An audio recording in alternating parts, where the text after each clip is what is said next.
That evening, a big storm raged across the island.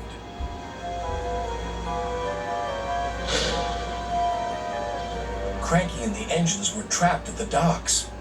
"We're sure to be safe in this shed," said Duck. But he was wrong. The engines had no idea they were about to be put in great danger by an old tramp steamer. It was out of control and running aground, straight into the sheds.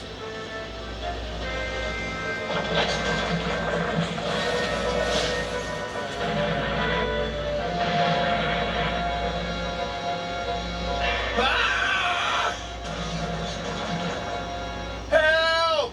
called the engines from inside the shed. "I can't!" called Cranky.